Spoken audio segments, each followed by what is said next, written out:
Hi everyone. So my project has been done as a case study within my classroom. I was looking at natural language processing tools as a form of artificial intelligence and how they can impact learning in the digital age. So before we get started, it's worth defining a couple of terms. So what is AI?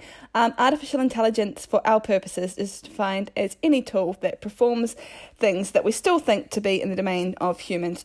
Natural language processing tools are a form of AI like Amazon Alexa or Google Home, where the robot can listen to and respond in normal human speech. So I posed two questions. How does artificial intelligence, such as natural language processing tools, support learning and teaching in the digital age in the primary school classroom? And what is the impact and potential impact of natural language processing tools on learning and teaching in the primary school classroom?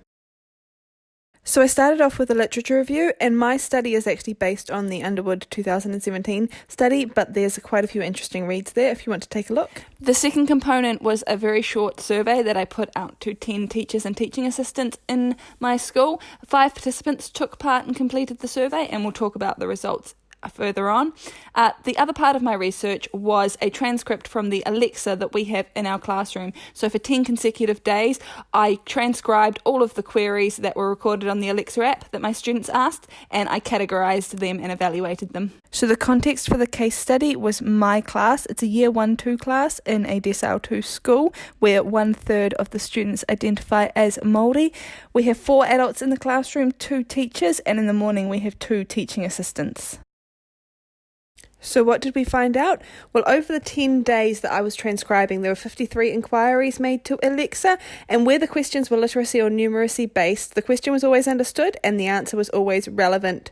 Through Alexa, you can access 2 types of skills, which are a little bit like apps on your phone. There are native skills, which are called by just talking to Alexa normally, and there are custom skills, which have been made by third parties, which require some extra words to access. And during this study, only native skills were used by my students. This chart shows the different types of inquiries that my students made over the 10 days. About half of them were spelling, and this isn't a surprise. We have a process in place, and there's been quite a lot of modelling about how to use Alexa for that.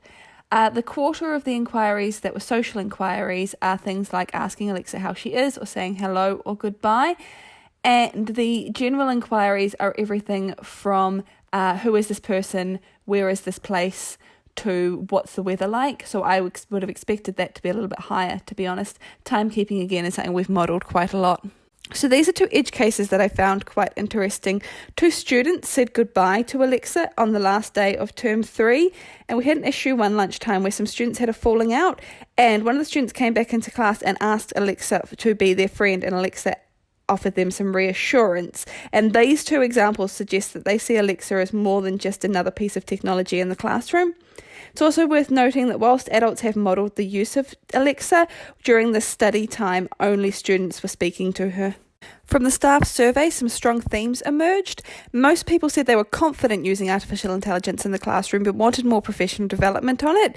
And many of the concerns that they raised were similar to those raised for other technologies, for example, students becoming reliant on the tools. So what does this mean for teaching and learning in the digital age? Well, the literacy and numeracy examples were really just enhancements, but there's definitely potential for transformation in learning in social and emotional and collaborative spaces. Right now, these tools free up the teacher and reduce student frustration. It's within reach for my class that student use will increase and teachers will create a more customised experience. In the next few years, as use of the device grows, professional development and policy should catch up. So where to next for researchers and leaders? Staff have stated a desire for more professional development on this topic, but this isn't readily available and will need to be designed. There's also a desire for more of these tools to be made available in the classroom. In terms of academic studies, a good start has been made, but certainly there need to be more studies looking at the New Zealand context in particular.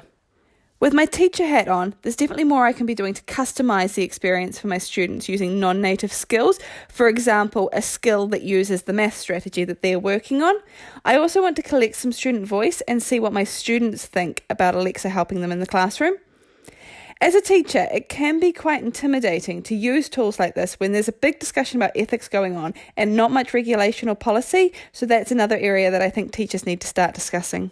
Thanks for checking out my research. I've left my email and my Twitter handle below in case anyone has any questions.